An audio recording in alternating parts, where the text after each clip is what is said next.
What's good, everybody? Welcome back to the Mostly Audibles podcast, hosted by myself, Jarrett Smith, my co-host Ryan. How we doing, Ryan? Fan-freaking-tastic. Jared, I was saying before the recording, okay? I have an Mm-hmm. exam tomorrow. As everyone knows, I am a senior at Eastern Kentucky University, still getting that grind for that good Roll old, Kerns. oh, roll cards, baby, but we're still on that grind for that good old diploma, and I have an exam for modern drama, which is like stage plays and stuff. I have an exam tomorrow, and as I was telling you, I'm sitting here eating food and drinking my beverage, and talking about football. So here we go. And I'm a college dropout, so Hell yeah, brother. hell yeah. All right, let's get into some football. And the way we're gonna start this one, we're kind of gonna switch it up a little bit. We're gonna start it out with a little bit of college football. We're not gonna dive into it like we did last week. Kind of just glance over it real quick, and then we're gonna talk about something else that we haven't talked about since the third episode that we posted. I was gonna say two. It's been a long time. It's been a while. It's been a while. But I'll quickly run over college football. 1 through 9 did exactly as you expect them to, beating the brakes off of everybody they played. Arkansas played Missouri State really close. Washington beat Michigan State. Michigan State has that loss every year. Oregon beat BYU. I guess last week when we were talking up BYU, we were wrong. They have already lost to Oregon. That was Uh, either Oregon's like wishy-washy or Georgia's just that good. Oregon's wishy-washy. Bo Nix is wishy-washy. Let's fix that. Team will go as he goes, and he's wishy-washy. Texas A&M beats Miami 17-9. Basically, the exact type of score that you would expect out of that game. Utah handles San Diego State. Tennessee beats the crap out of Akron. NC State beats Texas Tech, and yeah, that's pretty much the only notable games that were there. Um, any comments on college football, Ryan? It was an entertaining weekend. I mean, this week I felt like was what we expected from last weekend, Mm-hmm. where you had a lot of teams playing a lot of teams that they should have beaten, Yeah. and it kind of went the way it was. I mean, I feel like Texas A&M, regardless of who they play, is going to have a fun game. So whether you like them or not, they kind of make me sick to watch because they're so bad at the game of football for no reason. But Yes. they will always have a close game because their defense is great and their offense is Jimbo Fisher. So Pretty much. who Yeah. knows? Hopefully, this next week will bring more chaos because that's what you love to see. We love the chaos over at Mostly Audibles. We That's do. what we're here for. That is all we're here for. All we're here for is this is a chaos podcast, and we're here Yeah, for it. mostly All right, chaos. let's get into a little bit of fantasy football. How are Let's we feeling about it? go! It's been so long. It has. We have not talked about this in a while. Um, I'm excited because there's a certain matchup between the co-hosts of this podcast this Week week in our Dynasty Football 3. League, Listen, week 3. in the up north Richmond division of our Dynasty League on Sleeper. Mm-hmm. And here's the thing, okay? Each of us we have teams that are, I would say, not that bad. Like I'm 1-1, Jarrett's 2-0. We both have Mm-hmm. had some pretty good weeks. Here's the issue, okay? We've been talking a deal for a long time. Mm-hmm. Literally almost a month at this point. It's at least 3 weeks. For none other than Aaron Jones. Mm-hmm. And I have to tell you, after his 30, was it 2 or 34? It was 32 on the 32. dot. Mm-hmm. 32.0 points that he scored me last week. He is a top 10, not just fantasy back, but fantasy player in all of fantasy right now. I just don't know if I can deal him. I Like, think he's number 19 overall. oh, top 20, my bad. But Yeah, get it he's right. tough, dude. I mean, I know He why is. you want him. So for all those at home, I know this is kind of just information we dropped, but I have to give some background as to why Jarrett wants him, other than the fact that he's just Aaron Jones, okay? Yes. Jarrett, actually, I'll let you fill it in. Why do you want Aaron Jones so bad? Because I have AJ Dillon and I This have Clyde Edwards-Helaire. this man. Oh no, you will not have him if you. Well, Yeah, okay, yes, but like I'm stating that as of now, that's who I have right now. right, It would be nice to get Aaron Jones. right. You know what I mean? No, so the deal on the table right now. Are we gonna just expose the trade right now? Not until it gets done. Let's Okay, let's all right, hold all off right. I'll on. keep that. I'll keep that a little. I'll keep that on the low. But Okay. Anyway, sorry, I just wanted to give that little bit of like personal fantasy stuff in the way, Yeah. or out of the way, I should say. Yes. We're gonna tell you next week who won. It's gonna be me. But anyway, Oh, um, okay. yeah, it will be. I'm telling you. Yeah. 100%. 52% chance according to Sleeper. Yeah. You're supposed to beat me by like 3.5 points. I don't want to hear it. Listen, no, it's going to happen. I'm telling you. Yeah, probably. Anywho, going I'm off bound to of lose. now full blown fantasy, Jared, I want to ask you this question: Yeah, let's hear it. Who do you think? And I know this is a very broad statement. Everyone's got their opinion. Who's the best player in Hmm. fantasy this Ooh. I mean, it's God, that's a tough one. It really is. Am I wrong to so far say like Stephon Diggs? Because I don't feel very wrong. year? No, actually, you're not. Stephon Diggs. So I looked up. This is according to FantasyPro.com. Mm-hmm. The top scorers in all of fantasy through 2 weeks. Okay, so this gives you players 1 through 473. So I'm pretty sure this is every player that's recorded a point through the first two games. Mm-hmm. Mm-hmm. Stephon Diggs is 7. He has scored 51 points in 2 games. He's averaging Yeah. 25 and a half points a game. Yeah. So I don't think you're wrong in that. I will say you're gonna love who's number one. Who is number one? Lamar Jackson. Oh yeah. I figured that's who it was. Yep. Because I just made a tremendous trade for him. Honestly, I don't know if it was tremendous. Tremendous. We'll kind of see after the year. But my quarterbacks were all just like super mediocre. Not even really mediocre. Like I had Derek Carr and Kirk Cousins and Jameis, and like I didn't have the top end quarterback. You don't need one, but with a guy like Lamar, you're basically getting a quarterback and a running back in one. So like it was worth it. Yeah. No, for sure. I will say, going back to our fantasy league, and this kind of ties into what I'm looking at here on the screen. Mm-hmm. I almost made a deal. You made the deal for AJ Dillon. Mm-hmm. Now I say I almost, but a trade was proposed in our fantasy league. It was with Bradley. Shout Mm-hmm. out Bradley Oh no. for AJ Dillon because this man wanted. I don't remember the exact like question of the deal, but it was like Malik Willis and someone else for like it wasn't even AJ Dillon. It was like the worst trade ever because he needs a quarterback. It was like Malik Willis and Tua. Mm-hmm. I counteroffered with I was going to give him Tua and I think a pick for or maybe one more player for AJ Dillon and something something something. Yeah. This man turned it down. Mm. Tua is the 5th best player in fantasy through 2 weeks, averaging just under 28 points per game. Granted, one of those games was for 38 points in Yeah. which they went off on the Ravens in the fourth quarter. But do you think, and this is the question that I have to like that I guess I'm more wondering because he's on my squad and I have Aaron Rodgers starting and Aaron Rodgers is averaging like 9 points through the first 2 weeks. Can Yeah. Tua keep this going? They've got a good old line. Jalen Waddle's back healthy and he's playing like a stud. Uh, Tyreek is playing like Tyreek. Can Tua continue? Well, he's obviously not going to continue his performance of last week. You're not going to see a 469-yard game again and 6 touchdowns. You're just not. Um, do I expect him to kind of hover around 300 yards and probably like 2, 3 touchdowns? Yes, mainly because that offense is really good. They're really well coached, and their defense isn't anything like super special, so they're going to get the ball a lot. I mean, let's just be honest about it. They're going to put up a lot of points because they have to. Yeah. So the way I look at it, Tua is not going to stay in the top 5. He probably will hover around 10 though, which as much as I'm not the biggest Tua believer, but like that's going to really overrate him.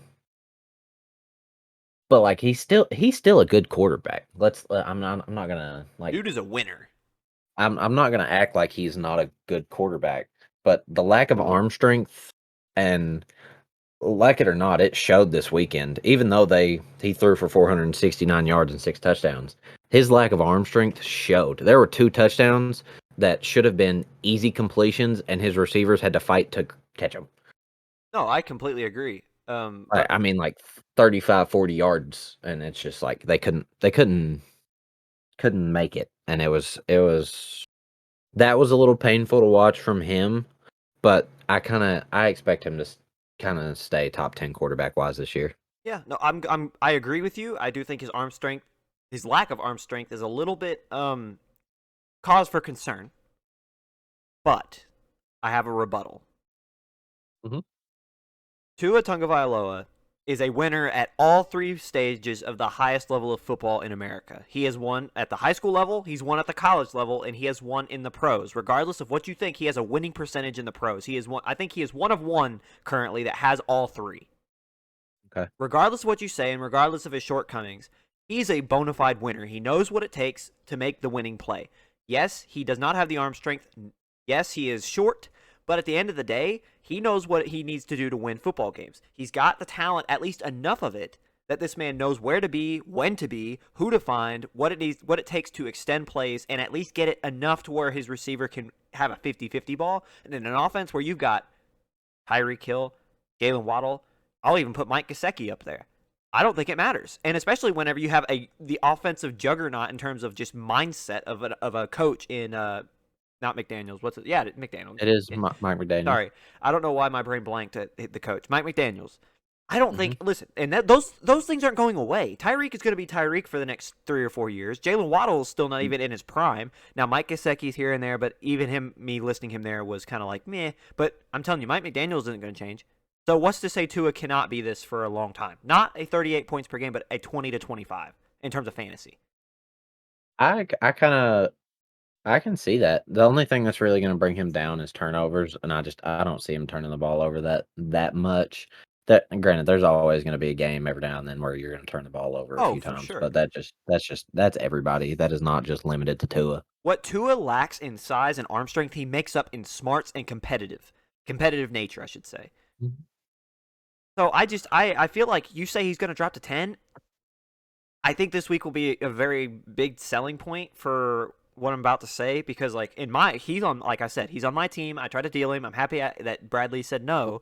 But Tua not only will lock his spot in the top, or at least as my starting quarterback, if he has at least a 20-point game against Buffalo, probably one of the best defenses in the league this year.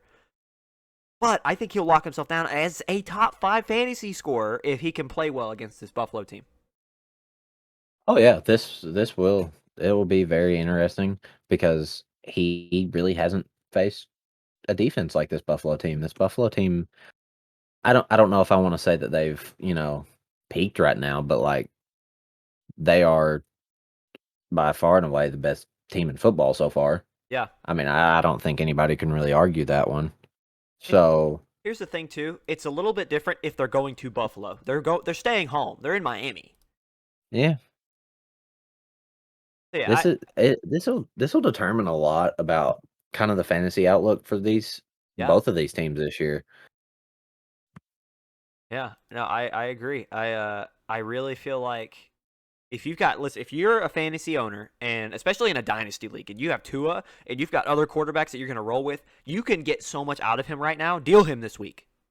Oh, 100%. Do it. Tua is Tua is probably not going to have much more value than he's going to get right now. No. The only reason I'm not dealing him is because I don't have any other quarterbacks other than like my other backup is Carson Wentz. And then I've got Mac Jones and Malik Willis buried, which I think Malik Willis will turn out, but Hey, Malik actually played a little bit. he played Uh, awful. well, it's not like, he wasn't really going out there with expectation. Ryan Tannehill, my God, What a game. That was atrocious. it was terrible. We'll get to that here in a minute. We should probably Yeah. stick with fantasy because sorry, I know my mouth is full. I'm eating. Don't judge me. Judged. Judge. I know. I feel judged. I feel the heat, the flame of the judgments rising. But anyway, we'll get to flaming Ryan Tannehill here in a minute. You know what cracks me up? So looking at this top whatever, like the top fantasy scores, Mm-hmm. 13 and 14 in terms of fantasy points they make me laugh in the worst possible way. 15 is Tyreek Hill. Okay, you expect Okay. that. Jalen Yes. Waddle is 11. Okay. Or actually tied at 11 with Amon-Ra St. Brown, Jalen Waddle, and Amon-Ra St. Brown are both 11. 13 and 14. Mhm. I want you to guess. Just try. Just shoot two names out there that you think. They're both quarterbacks. I'll give you that much. Quarterbacks? Oh, Two quarterbacks who you think will be at 13 and 14 in fantasy standings in terms of points scored. um, Don't you? Carson, Okay. Goff. You got 13, right? Jared Goff. Carson Wentz is actually 4. Jesus. Carson Wentz is at 4. He averages 29 points per game after 2 weeks. Okay. 14, Jarrett, is Joe Flacco. Yeah. I'm What? kind of upset I missed that one. The true Joe Shiesty shows himself in the AFC. Apparently. Apparently, Well, Joe when you throw Flacco. the ball 60 times a game, it's gonna happen. And listen, hey, if I'm Robert Saleh, I'm doing the exact same thing. You have no reason to not throw the ball 60 times when Joe Flacco's in the game, and you have nothing to lose until Zach Wilson gets back. Yeah, pretty much. I love You just everything kind of about the way that they're playing with reckless abandon. I love that Joe Flacco's getting his slight resurgence because this man, the argument of if he was clutch for all those years, he just doesn't die, Jared. He won't go away. No, he went away for like 3 years. We thought we were good, and then elite Dude. Joe Flacco returns. It's like a nightmare. It's like a cockroach. You think he's gone, Yeah. and then he just comes back. They never die. He never dies. God, he'll probably retire after this year, and then we'll talk about him again. But Probably. until then, let the resurgence of elite Joe Flacco continue. Let's go, baby. Baltimore fans everywhere being like, I told you. Yeah, for Baltimore. Yeah. Speaking of retirement and the Browns in the AFC North, Joe Hayden, man. Why do you relate him to the Browns? I know he retired a Brown. That's but what I'm saying. He retired a Brown. I know, but it makes me mad because like he's a Steeler to me. Wasn't he a Steeler longer than he was a Brown? I'm not honestly sure that one. He definitely had his best years with the Browns. Oh, more than definitely. I'm just saying. I feel Yeah. like he could have just as easily retired a Steeler. Yeah. I feel like had, front office been a little bit more giving to him this past year, we would have seen him retire a Steeler. Yeah. But Oh no! Wow, you gotta do what you way gotta do. wrong. I was way wrong. I thought he played in Pittsburgh for forever. No, he played in No, Cleveland. he only played in Pittsburgh for like 4 years. 3 years. I really thought it was 3. longer than that. Yeah, I really did. I don't know why I thought it was longer. I know he was I in don't know. Cleveland forever, but like, man, that's hard. That's almost unbelievable that he's only 33. I mean, I know in NFL years that's forever, but like, Yeah, as a corner, if he could have like switched to safety, I think you might get like a year out of him. But Yeah. like, I don't know logistically if you're wanting Joe Hayden to switch to safety. yeah, I mean, I understand. I mean, I know this is off topic, but this is mostly audibles, and this is what we do. Pretty much. But respect to Joe Hayden. Oh, 100%. Loved him as a Steeler. I honestly, I didn't hate him as a Brown because that was back when the Browns sucked and Oh, they were they so were bad. they were the lovable losers then. Yeah. Now, like, they're one of the easiest teams to hate on in the NFL, Yeah. which makes me happy because screw the Browns. Yeah, they're a sleazy franchise, and I don't care if you're a Sleazy. Browns fan. You listen, the way that your fandom has handled Deshaun Watson, I think says enough. Yeah, did you see that table that was I did. that was awful? I mean, like, I don't know. I don't know. I don't even want to. I don't want to get into it because it's nasty and it was atrocious. But I just hope that franchise burns. I really do. Yeah. All right, let's move on to something a little bit better than the Browns and cheeseball. Agreed. Kyle Pitts is pissing me off. It's not his fault. It's not. I understand it's not his fault, but I drafted him in the 3rd round, and he has done nothing but disappoint me. Arthur Smith won't throw him the ball. It's not Arthur Smith throwing the ball; it's Mariota. He's making the play call. Which is, it's like absolutely wild to me that they're not using the tight end because Mariota's favorite person to throw to in Tennessee was Delaney Walker, and he has another elite tight end, and they just don't scheme him the ball at all. Like I'm this telling dude you. He is probably the biggest weapon in the NFL. Oh, He yeah. is a tight end that runs like a receiver and has the body of a monster. Mhm. So why are you not scheming him? Like it always upsets me with these coaches like this, and I'm gonna get into this later, but like how the Steelers never scheme open players. They run the same 7 or 8. I actually saw a thread on this earlier, which is why I wanted to talk about it. The Steelers ran the same 9 plays with just different variations. They were the same 9 sets, That's but they're awful. not scheming. They're not scheming open certain receivers. So why? And this, yeah, I think this begs a very certain question. Um, how do you see the success that the Rams have with scheming Cooper Cup open, and not try and duplicate that with these absolute dogs of receivers and tight ends? Like Kyle Pitts is an absolute dog. He is extremely fast. He's big. He's physical. He can catch. Like, how are you not moving players around or changing anything about your offense to scheme him open? I don't get it. Honestly, I think this is really showing how impressive it is that a Sean McVay, that a Kyle Shanahan can be the way that they are offensively, and Mike McDaniels even now, in terms of their mindset, right? Because they're Mhm. able to do exactly what you just said and make it seem seamless. But then you see an Arthur Smith have exactly what you just said about Kyle Pitts. He's everything you just said and more even, and he can't Yeah. do it. Matt Canada cannot get Deontay Johnson open to save his life. You know what I'm saying? Yeah. So it's like I feel like everything you're saying is it just gives that much more of an appreciation for those coaches that can do it, because that's hard. Like, it's not easy to draw up plays that throw defenses off, and the fact that all those coaches we've listed before can do it and do it in their sleep is, I think, magnificent. And like, it takes a special kind of skill. Not saying that what Arthur Smith is doing has an excuse because it's hard. I'm saying that he probably shouldn't have his job if he can't get Kyle Pitts open, because it's Kyle freaking Pitts. But Yeah. to give some credit to those that can do it well, Hmm. I like, if you get what I'm saying. Like good Yeah. for them. Arthur Smith probably shouldn't have his job. See, I'm gonna I'm gonna go off on a nice little tangent here because I've wanted to talk about this for a while.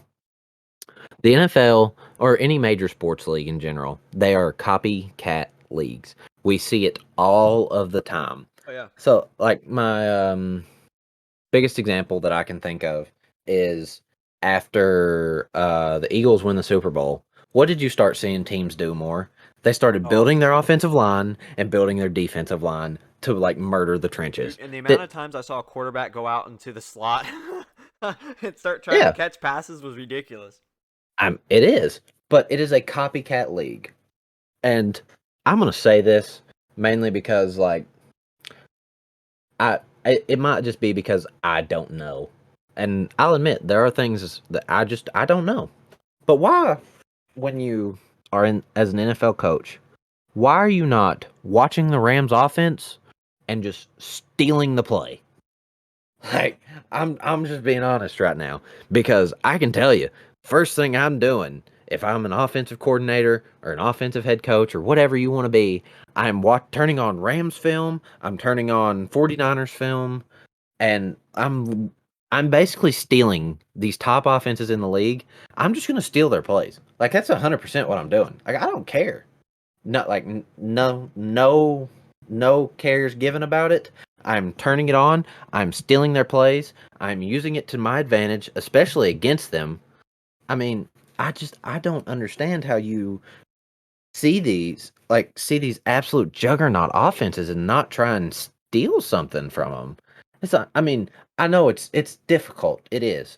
But if you see them lining Cooper Cup in the slot up all the time and having 3 receivers over there with him and having a running back in the backfield and one on the right side, why are you not doing that more with your team? I get it, some people aren't comfortable with that. Some people it's not the scheme that they want to run. I completely understand that. But if you're not trying to run that scheme, why not look at the scheme that you're trying to run and steal from the team that has the most success with it? Like, the Titans are having the most power run success scheme in the NFL, mainly because of Derrick Henry and the way that they block, because that offensive line blocks tremendously for the run. Zone run schemes. You're looking for the 49ers because they have the best zone run scheme in the NFL because there's so much movement. You never actually know who's getting the ball. Plus, you have one of the best offensive lines in the NFL with the best offensive lineman in the NFL. I don't care. Don't at me. Ha! But like, yeah, you're not looking at these teams and you're not stealing anything. Like, I swear to you, Matt Canada could. I think if he watched one Rams game, he would probably learn a new offense. Hmm.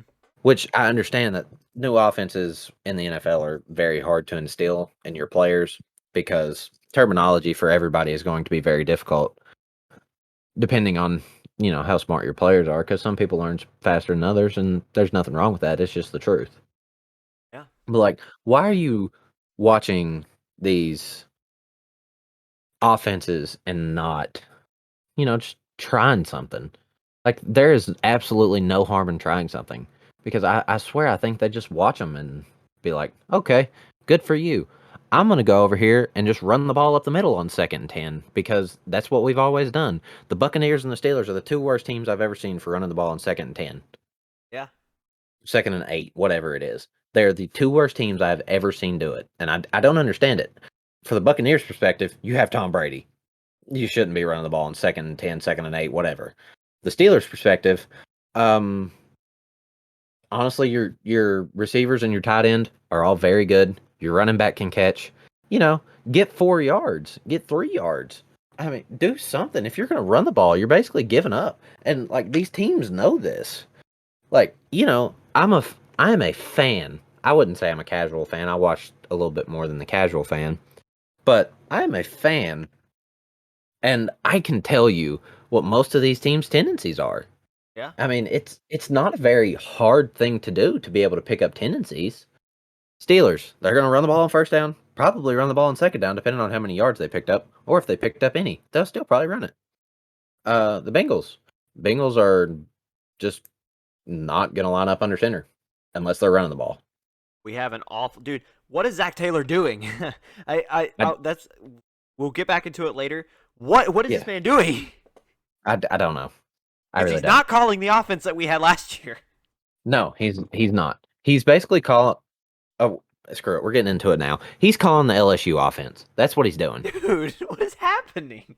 He basically took LSU's offense from when they were there and it's like, Joe, you're just gonna run this stuff again. Let's see how it works. Yeah, this is fair. We talked about the Bengals in the AFC North last year. I guess we could start with the Bengals and Cowboys. I guess if we're gonna go ahead and hop ship off fantasy. Yeah, let's hop ship because we're audible and screw it. I don't Nearly care. 30 minutes. We talked fantasy enough. Had our rants. It's time for the Bengals and Cowboys. Unfortunately for me, I guess this is a good thing because I can just get it out of the way. Yeah. Once again, our defense looked okay. Like they didn't look bad. Like listen, our defense would look great if our offense was doing something.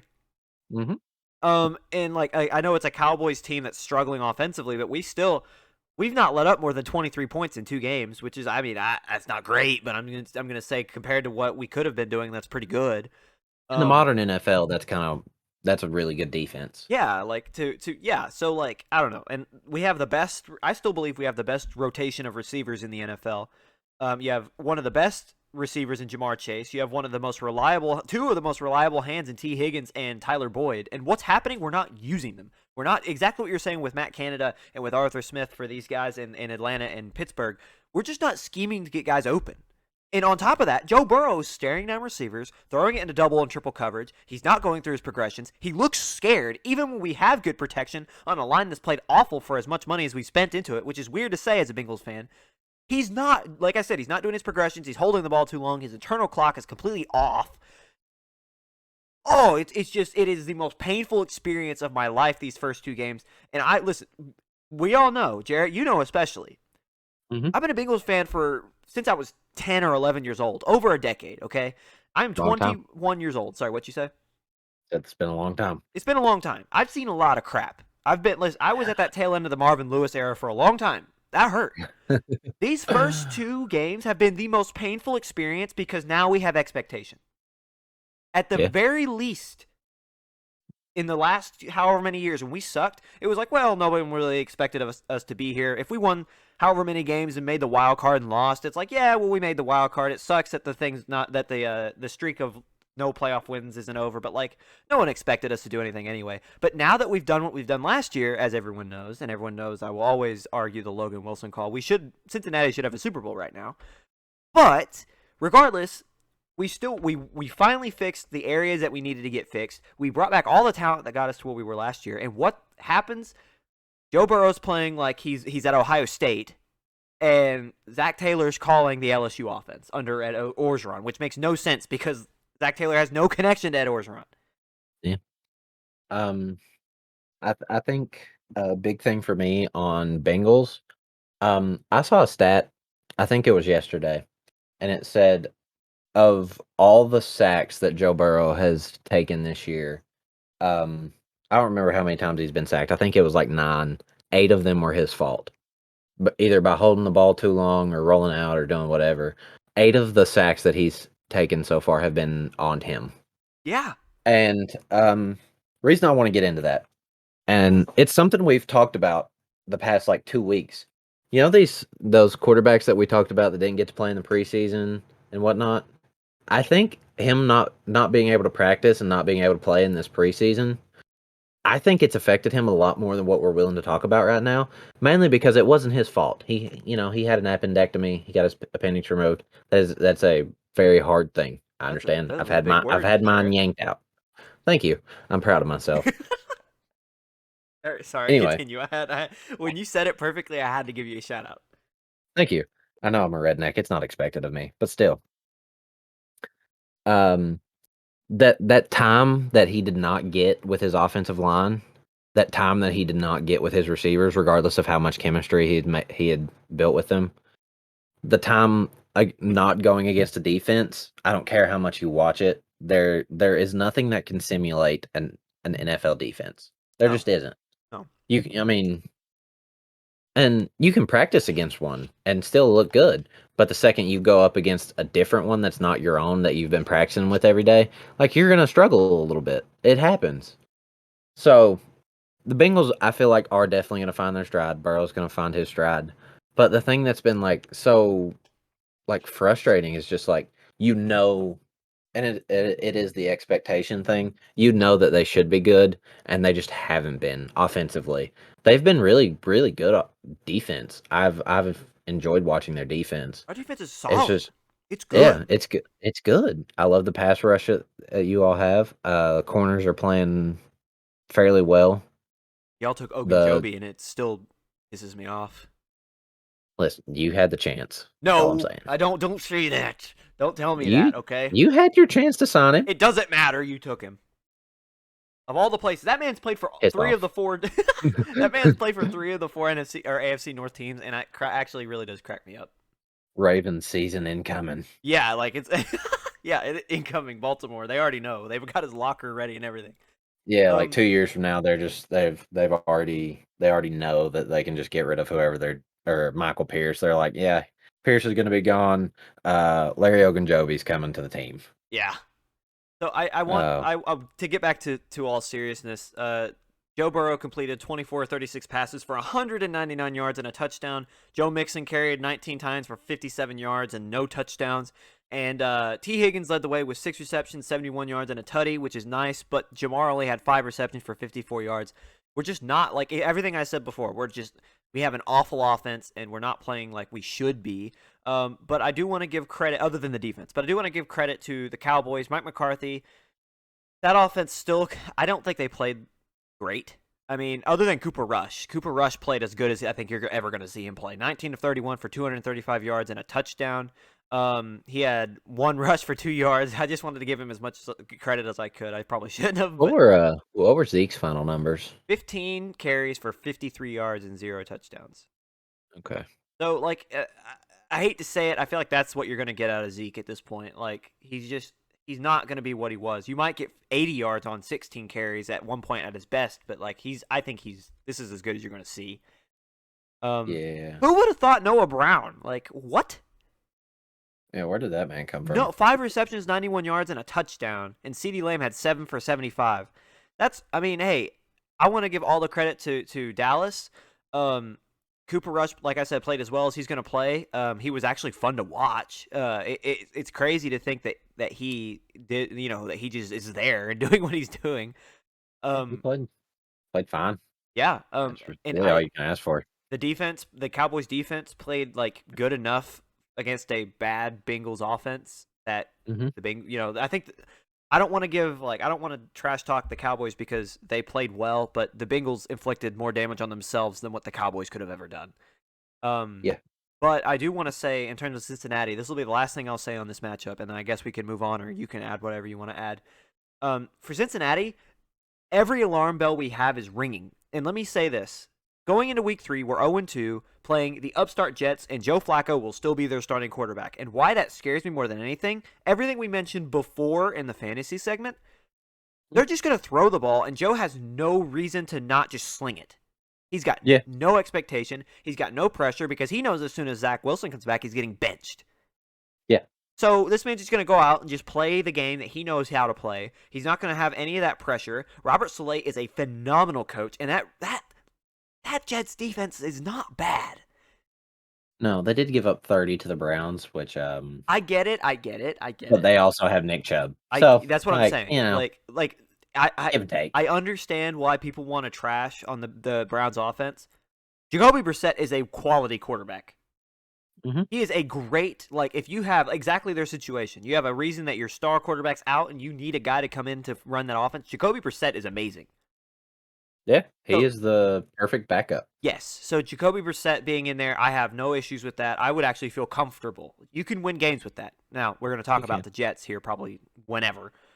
But in terms of the Jets and Browns, but back to the Jets in the Bengals this upcoming week.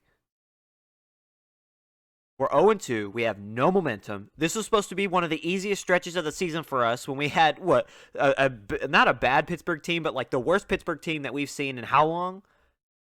It's been well, the Duck and Mason year. Okay, yes, but like the second worst team we've seen in how long? Like one of the worst in all of 10 Mike years. Tomlin's tenure, right? Yeah. Then you've got a Dallas team that there is no team in the NFL that's lost more than Dallas Hmm. in terms of like personnel. You've got Yeah. that's supposed to be 2 automatic wins. Should have been, yeah. And now we're going 0-2 into a Jets team that just won their like they don't win. That's the thing. This Jets team, yes, they made improvements and they have talent, but they don't have that culture yet. No, they're still trying to build a lot. They have all that. They have all the momentum. They have talent. They've got a guy in Joe Flacco for no reason for him not to play well because he's got no of the expectation. And Robert Saleh is a great defensive mind. Agreed. So yeah, there's a solid chance. And as a Bengals fan, this is me speaking from the heart. There's a solid chance we start 0-3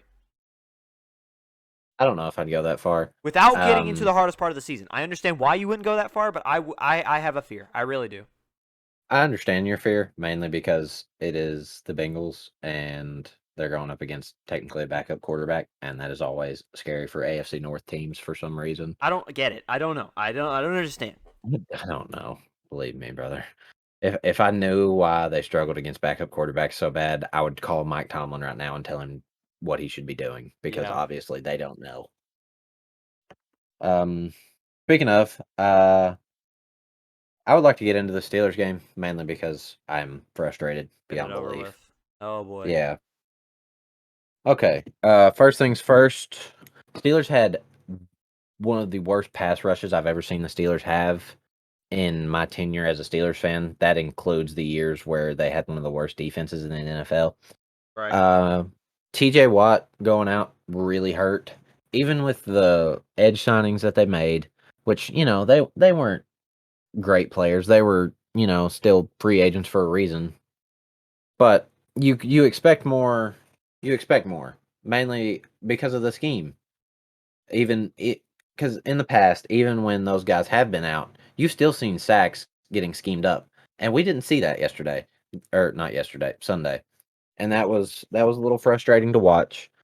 Um, I think my biggest thing that was like making me like frustrated me the most. Um, though there's two things. A, um, why every third down conversion they had to make, Jacoby Myers was always open. because Jacoby Myers is a good receiver and he's the guy that Mac trusts the most. I understand it. He's not I that get good. it. He's not that good. He's not that.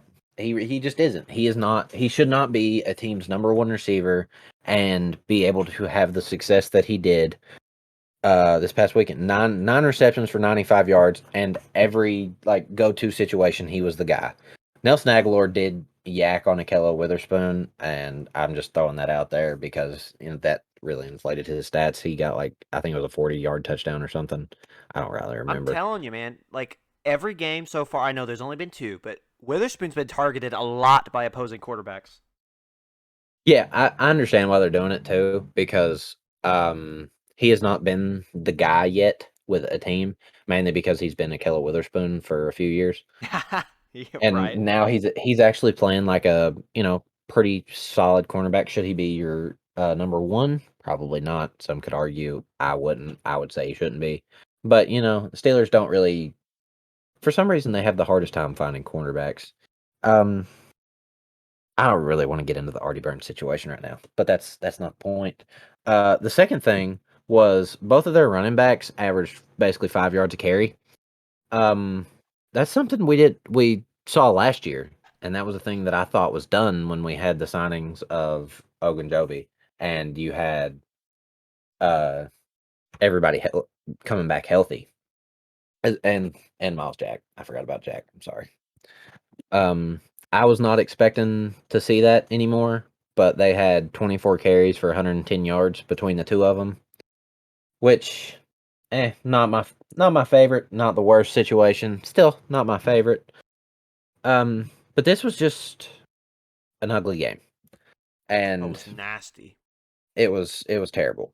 Uh, for starters, Mitch Trubisky threw the ball 33 times and had 168 passing yards. He only completed 21 of those, so it kind of inflates his yards a little bit. But threw it 33 times for 168 yards, which, you know, you don't you don't like to see out of your number one quarterback. You don't. That means he's checking down a lot, and if he is throwing it down the field, it's just um not accurate, not complete, or whatnot. But I was looking at the passing chart for the game, and there was one pass attempt over the middle of the field that was I think 15 yards down, 15 or 20 plus yards down the field. It was the interception. Yeah. I was about So to ask you this question. Now that go ahead. we're talking about his interception, and we talked about it before, Matt Canada does not scheme for his receivers. Of Hmm. the 33 times he threw it, and the 21 Hmm. completions, all those being, or most of those being checkdowns, how much of those incompletions were because he had he had nobody open, and that's on the coaching. Yeah. So, um, honest to God, too, if you listen to what the Steelers receivers have said this week, which I have because I am a Steelers fan, they were all talking about how they felt they were open, and either the play did not call for them to get the ball, or they were not throwing the ball, Hmm. which is I don't know the correct way to put this other than worrisome. Yeah. Because if they're already placing doubt among the quarterback and the offensive coordinator, what does that really tell you? Because like this is week two, it's not like you should have everything figured out right now because you shouldn't. It is week two of a 17 game schedule. You're not gonna have everything figured out. And you look at a game against this Patriots team, which is as down bad as it has been in a long time. I mean, I feel like we can all admit that the Patriots are not a very good football team. Very well coached, but they're not a good football team. They just don't have the talent that they used to. Hmm. And when you come in here against this team and you put up a whopping 14 points, like I mean absolutely whopping, and 8 of those came in the fourth quarter, the the other 6 that you scored was a field goal in the second quarter and a field goal in the third. So, my issue is you've given people what your game plans are based off of a passing chart. You know? Like, Yeah. on first down, because they have Najee, they're gonna run the ball. You get that. You're gonna get a stack box. which his vision the past couple weeks has been a little concerning. He's normally very good about it, but I think he's kind of been questioning stuff and he's not been hitting the holes like he should. I understand it. I think he'll get back. I'm not really that worried about it. Not yet. Um, but you look through like a passing chart and you see check downs to the right, to the left, and you see 10-yard outs to the right, 10-yard outs to the left. Maybe a slant every now and then, but other than that, you're not really getting many throws. You're not getting anything down the field, in the middle of the field. So teams are just playing so far up. It's like you're gonna have to burn them. You have to. You have to like use these super athletes that you have. Deontay Johnson is one of the best route runners in the NFL. Chase Claypool is 6'4" and ran a 4.4. George Pickens was one of the better receivers in this draft class. Pat Fryermuth was a top 12 tight end last year as a rookie. What are we doing here? What is your goal on offense? Because obviously it's not really to score. They're just going out there to take up time so that they can get their defense back on the field so that they can create a splash play. That has been their offense. Basically, it's what's looked like their offensive game plan. This has been the worst offense in the NFL so far. Like, I don't know if you're hearing me. The worst offense in the NFL so far, along with the Cowboys when Dak got hurt early in their first game. I am completely just over Matt Canada. His offense has been atrocious. I'm not done with Mitch Trubisky yet, mainly because I think he's better than what he's looked like. But you really won't know because you have an offensive coordinator who is not scheming Mitch Trubisky like we all know he should be schemed. Yeah, I feel bad for him because he went from Matt Nagy to Matt Canada. Yeah. And I don't know. I'm not going to say that it's all on coaching because but I will No, say that it's not. this last week was definitely, I feel like, not as much on him. I will say the receivers saying because I didn't know that. The receivers saying what they said from what you saw is Mhm. like, as you said, it's worrisome. But speaking of receivers, I want to you talk about Nelson Aguilar, Mhm. and talk about that Steelers defense. He had 110 yards and a touchdown. Nelson Yeah. Aguilar. Yeah. Nelson Aguilar had 6 receptions, Yes. 110 yards, and a tutty. Ugh, like it's just so bad. Like Steeler land isn't. This is a struggle bus right now. Like the It AFC North is a struggle bus. yes, yes it is. I'm not Did all I'm so four beyond AFC frustrated. North teams? We did. All Yes. four of the AFC Yes they North teams did. lost. Yes. What on And earth? I don't know. I expected them to be the second best division in the AFC behind the West, mainly because the West is so utterly stacked. Right.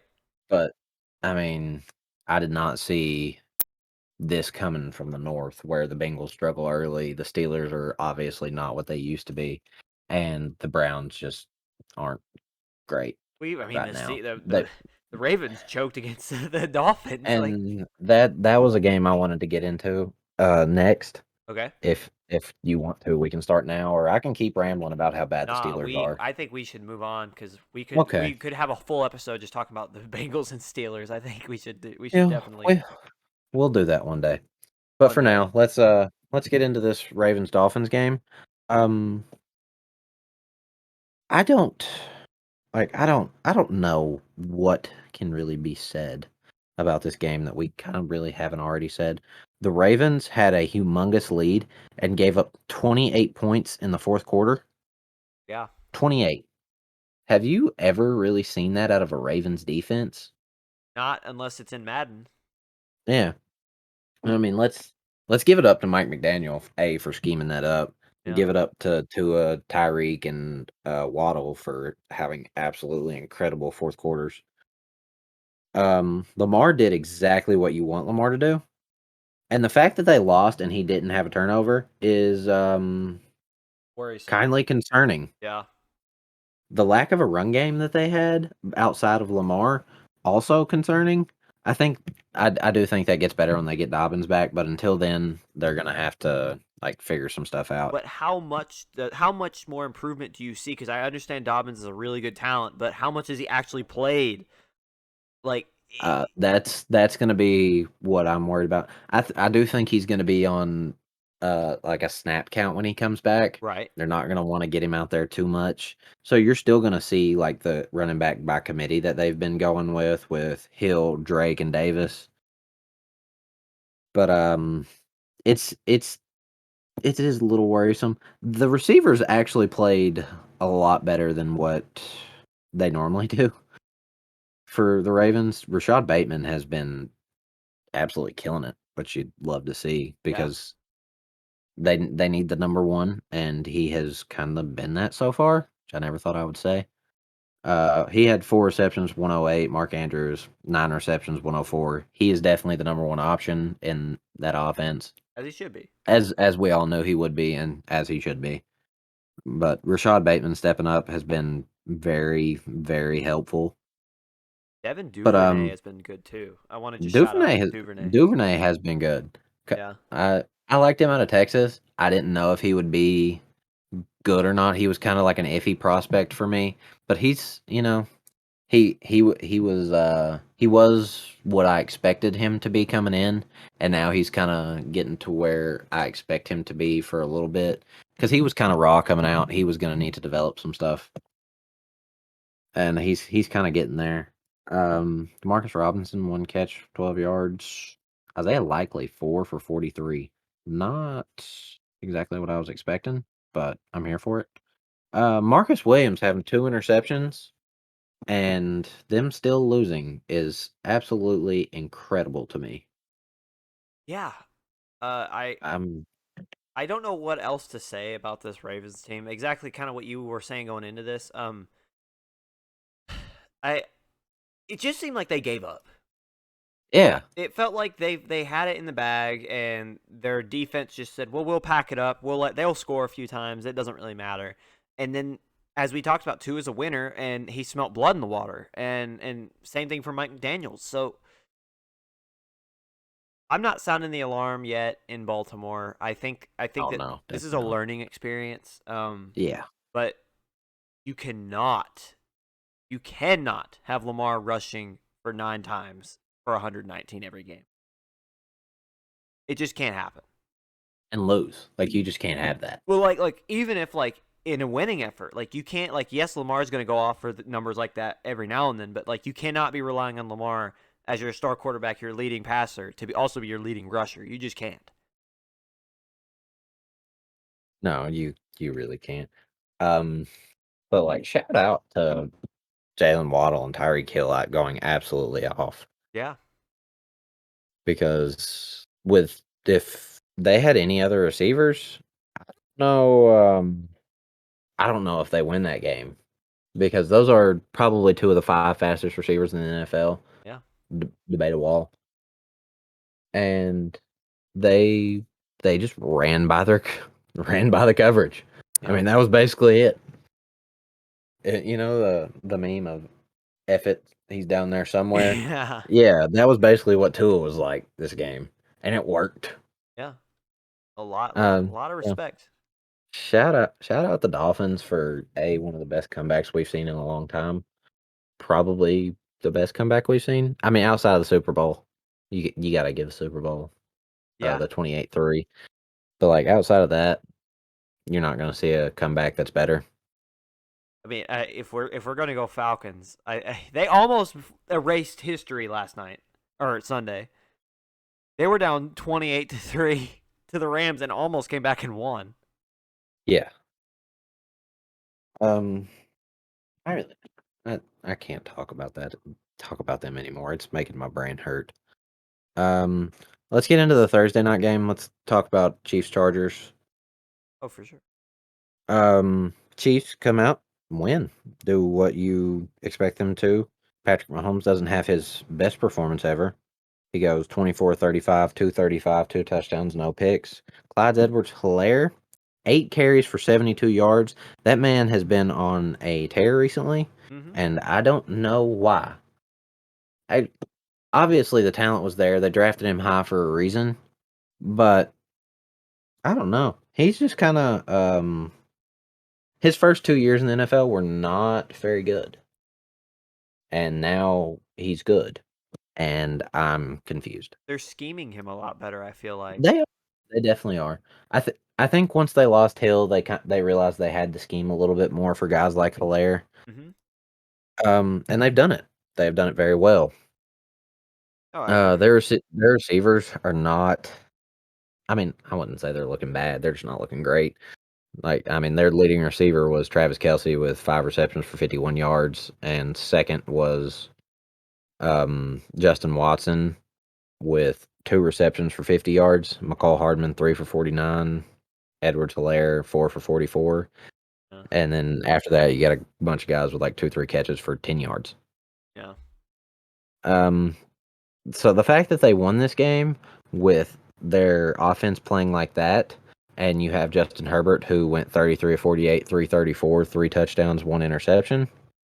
Um, I'm really impressed that they won because I don't know if they should have.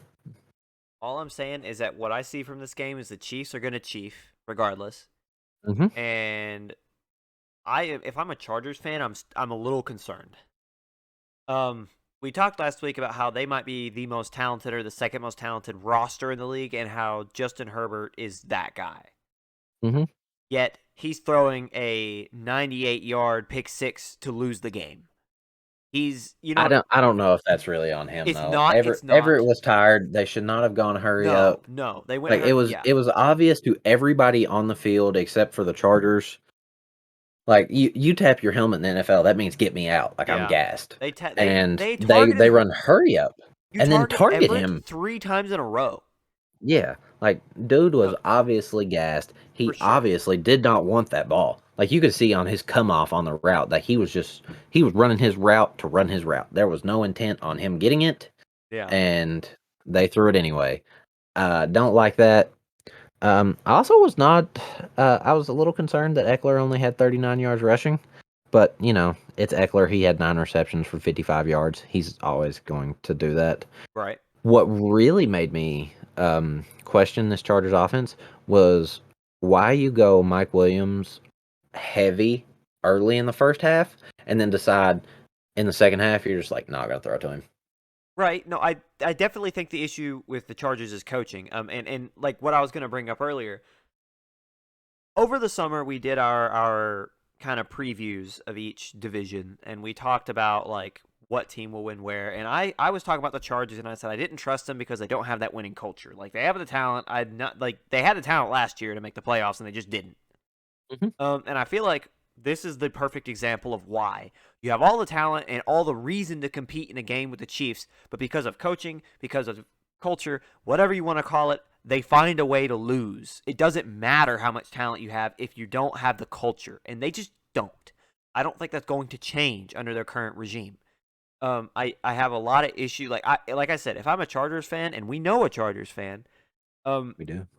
we talk. I know I've been talking about alarm bells a lot. I would be ringing them, man. I'd be really really worried about what I'm seeing, because if it doesn't matter how much talent you have if you can't pull out the close games, especially against teams you need to beat, teams in your own division. If you're gonna make a playoff run, you need to beat teams in your division, and they just can't. Yeah. Um, Again, this is another one of those games where it's like week 2, so you've got time to correct the things that you've got going wrong. Chiefs are definitely going to have time to correct their usage of their receivers. Right. Um, the Chargers are definitely going to have time. Well, The they have issue time to correct their coaching. the I issue don't with think the they're going Chargers, to. this is just an extension of what we saw last year, Basically, yes. which is why that I would have why I have those reservations. Yeah, I get it. I understand. It still might be a little early to throw that out there, but I get it. Yeah. It probably is. But I mean, I'm still thinking it. So I listen. I respect the take. This is what we're here for. We're here for chaos. Ryan's saying that the Chargers aren't going to do anything because of the coaching. I'm I here did for it. not say that. That is not what I said. I just said I'd be worried. I did Listen, not say they do nothing. we take things out of context here. We take those. Okay. Whatever, fine. Chargers fans, you can all three of you can come lynch me at my house if you want, I guess. I don't know. Oh, and he's coming at the fans too. Chargers, get him. Yeah, like I don't care. Come at me. I was about to say the San Diego Chargers just to make them more mad, but I Yeah. decided against it. That's hilarious, dude. Oh I think Lord. it's time to move on. Clip this. This is going on the Instagram. Yeah, oh, this one will be on there for sure. 100%. Love it. All right. Next game. I'm gonna go over this one quickly because it was basically of no importance to anyone. The Giants beating the Panthers 19-16. How about Ryan Giants DeBolt? again do what they need to win, which is pretty much what you want to see. Um, Kenny Galladay only seeing the field for like 5 plays was a, in my opinion, really good decision by DeBall because Kenny Galladay is one of the highest paid receivers in the NFL and has not played like it at all. He has not been the contested catch guy that they need him to. And we all know his limitations as a route runner. He has not been the best since he's come into the NFL. He's never going to be one of the best route runners. They need him to win his contested catches, and so far he hasn't done that. From what So I they was reading, he cleared out his locker after the game. did he really? That's from what I read. I don't know. I don't remember where I read that at. And I really should have saved it, but that's what I have read. Oh, I respect it, honestly. I mean, you're one of those highest paid guys. You don't expect to get that kind of treatment, and sometimes you deserve it. That's all I'll say on that one. Um, Darius Toney, I think he got a few more snaps this game, but didn't really do anything. Let's be honest. The story of the Giants so far has been Saquon Barkley carried the ball 21 times for 7 yards. Not the best average, not exactly what you want to see, but this was a dirty football game, and that's kind of what you expect. Right. I just From the Panthers, Christian McCaffrey, 15 for 102. Love that. You can't lose if McCaffrey's playing that well, man. You just can't. Yeah, you love to see him healthy. Yeah, it's bad. Like it's bad. Matt Rule, man, did God, not. he needs to be He fired. should be. How he still even has a job, even after last year, is incredible to me. Yeah. Um, yeah, that was pretty much the story of this game. The run games were all they had because both the quarterbacks did not play very well. Like neither of them turned the ball over, but they didn't do anything to really help them win. If you're Baker, you got outplayed by Daniel Jones. Yeah, that's Oh kind of man, like a guy you were talking crap about 2 3 years ago when he was drafted, and now you get outplayed by him in on every your second team. way. Yeah, not great, not a great look for Baker. Again, terrible coaching. So how much are we really throwing on Baker? Like I don't know. it's hard to throw a lot, but still. Yeah, like it's hard to throw a lot, but you still kind of need to throw a little bit. But also, if you're throwing the ball 29 times, you need to complete more than 14 of them. Yeah, I think what you kind of look for is about 70% completion, not 50. 49, like, Yeah, oh, it's so bad. yeah, that's bad. Let's go on to our next terrible game. The Jaguars beating the Colts 24-0. You knew as soon as Michael Pittman was labeled as out that this was They were gonna. losing. Oh They yeah, were losing, but 100%. to blank, you have Jonathan Taylor as your like backfield, and you have Matt Ryan as your quarterback. I understand Matt Ryan, as I said last week. You need to throw more blame at him for their losing ways at wherever he's been at. I still keep Yeah, that. He threw that's 16 that's for looking like a 30 great for take now. 3 picks. I know that's thank you. 16 of 30, 195 yards, 3 interceptions. Yeah, Yeah, not a good look. no, he doesn't I, have a receiving core. That's still awful. honest to God, I think my biggest issue with the game was that Jonathan Taylor had 9 carries. Like, what are you doing? He was averaging 6 yards a carry. Like, whoa, what are we doing here? We all know Jonathan Taylor should be touching the ball 15 to 20 times a game at minimum, and he wasn't. He even had a reception for 9 yards. Yeah, One, he touched Jonathan Taylor is one of the best running backs in the NFL, and he touched the ball 10 times against the Jaguars. What are we doing? yeah. Like, legitimately, what are we doing? You got blanked by Jacksonville. You did. A Jacksonville defense that's not even that great. Nope. Like, their leading tackler. Can you take a guess at who their leading tackler was? No, I cannot. I'll tell you, it's Andre Cisco, who also had an interception. He had 4 tackles. He led the team in tackles. That's so funny. Oh man, he was involved in 6. Yes. Like what are we doing? Like I don't know. Jesus, Matt, what? Come on, man. Like I know you didn't have Michael, and that's obviously going to hurt, but Jesus, man. 3 Dude, interceptions? find somebody to throw the ball to, or audible out and give the ball to Jonathan. Just Hey, I'm just throwing it out there. Odell's still like available. yeah, he is. He's also on Like my fantasy team. I don't even care anymore. Just go sign somebody. Yeah, Fucking Antonio Brown's out there. dude, get both. Why not? Yeah. You might have one of the most diva wide receiver rooms you've ever seen, but like they're there. Hey, that is AJ Brown, Odell Beckham, and Michael Pittman is not a bad Mhm. trio. No, it's not. It's actually a really good trio. One that I would love to have. Yeah, Out like on a football field, outside, no. I mean, if you can keep them all in their in game shape and in game mindset, that'd be pretty tough. It would be.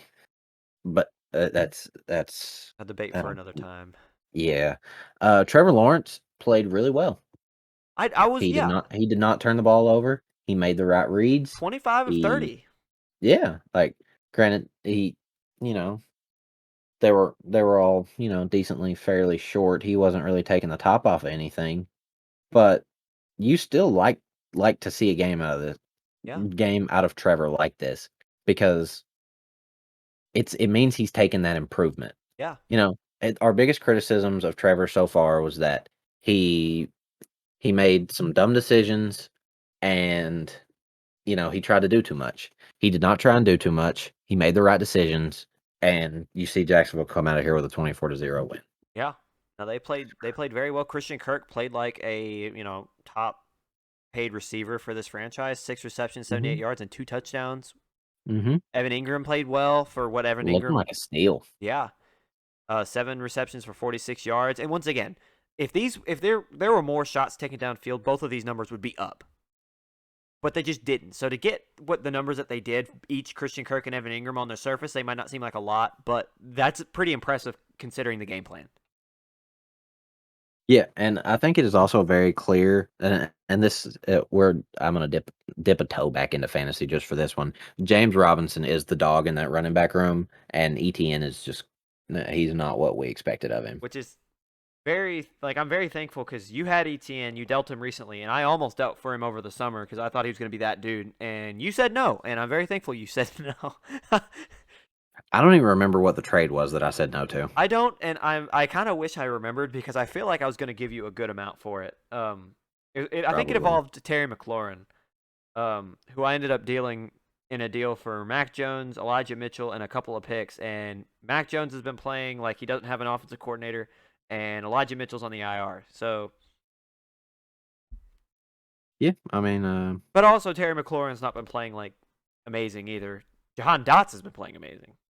Jahan Dotson has been playing really well. Kind of makes me feel a little bit better since I traded Drake London, which I don't know if I would do that trade again right now, but still, I'll live.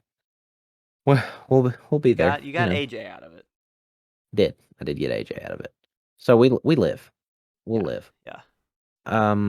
What was the next game I wanted to talk about? Bucks Saints is next on the Bucks list here. Saints.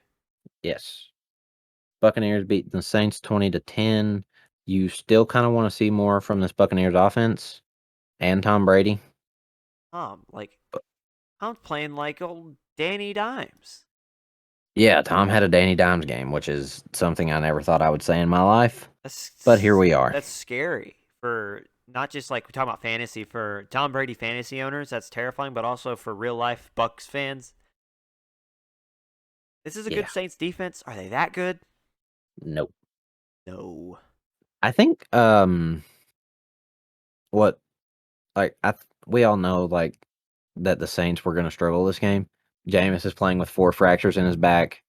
Alvin Kamara's hurt, so Mark Ingram is your running back again. Like, Uh, dude.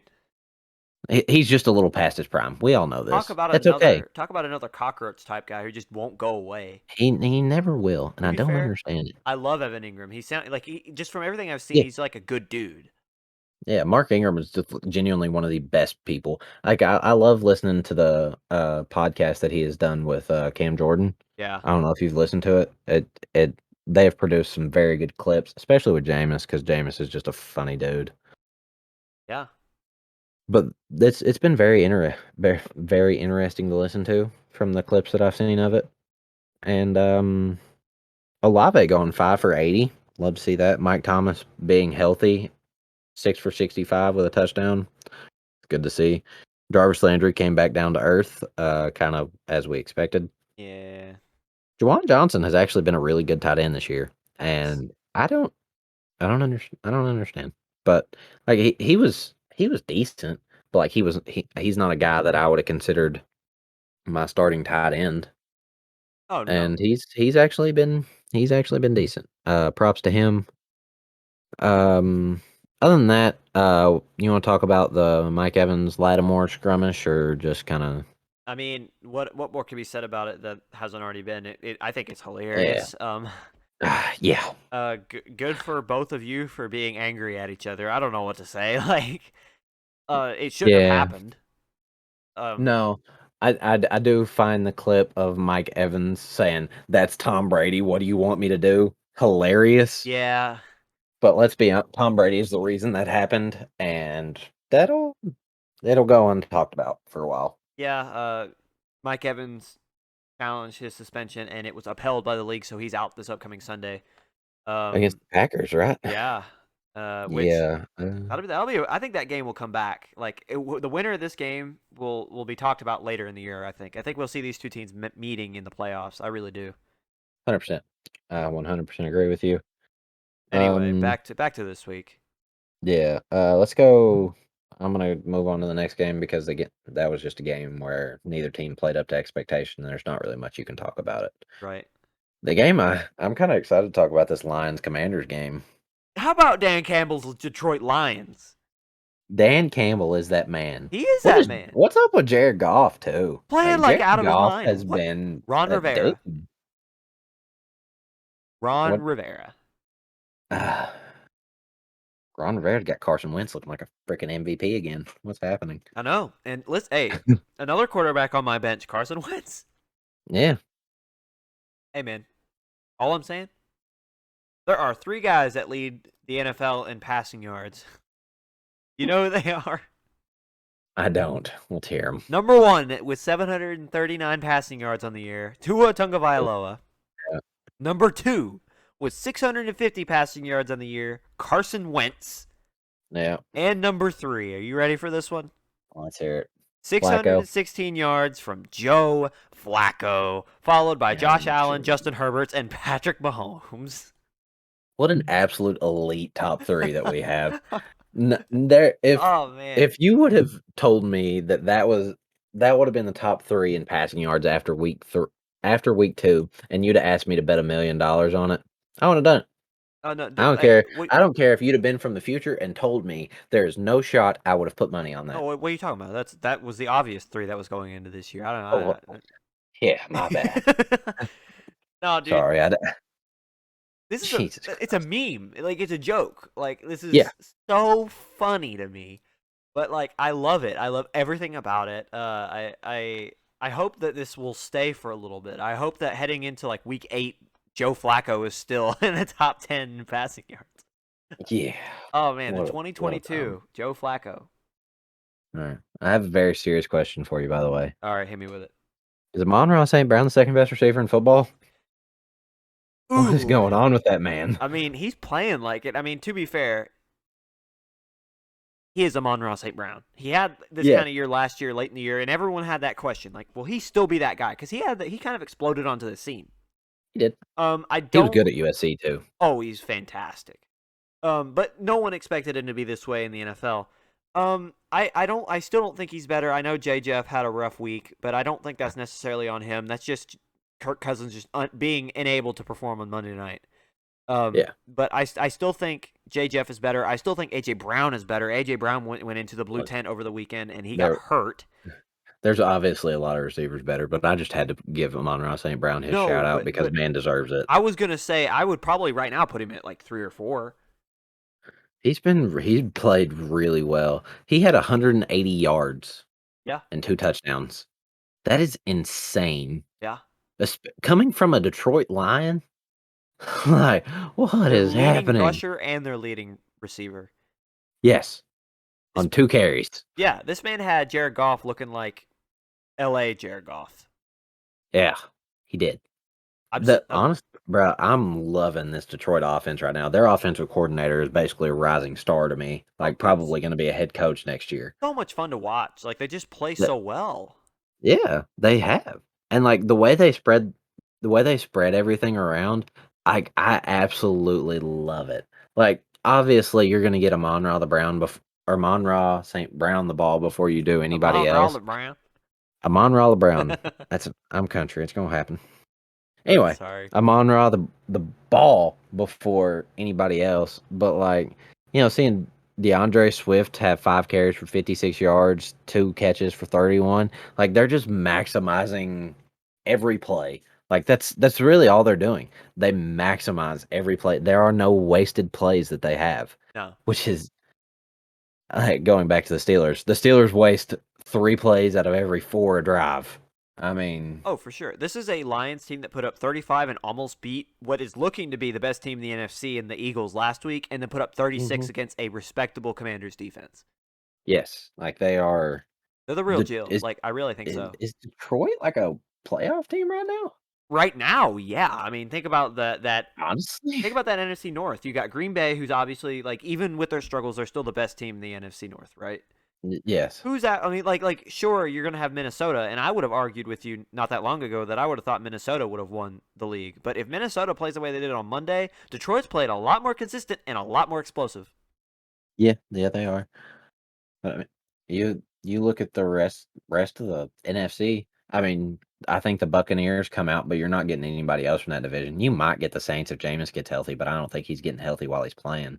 Oh, no. You look at NFC West, are the 49ers going to be them? Like, I think you're getting 49ers and maybe Cardinals as like a wild card, Yeah. but the Seahawks aren't doing anything. Who's the other team in that division? Why can't I think of them?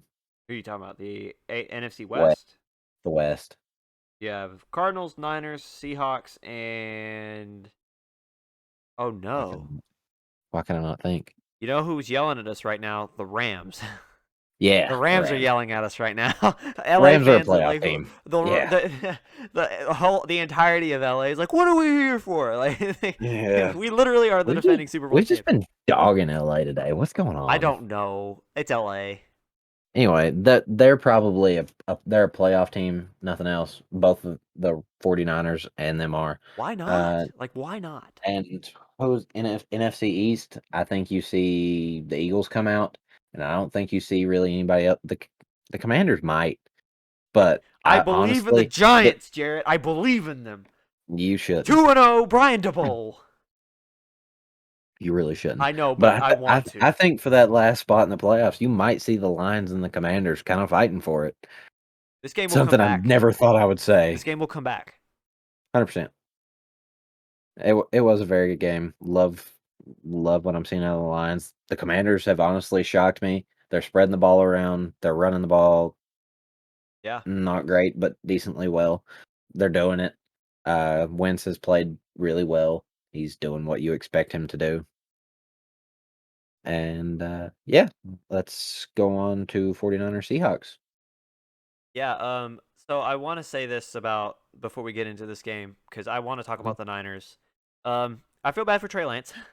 Yeah, Praying for that man because that is a rough situation to have in San Francisco right now, where you're a young quarterback who's not played a full season in 3 years, and then you get a season-ending ankle injury in your third week of action or second week of action.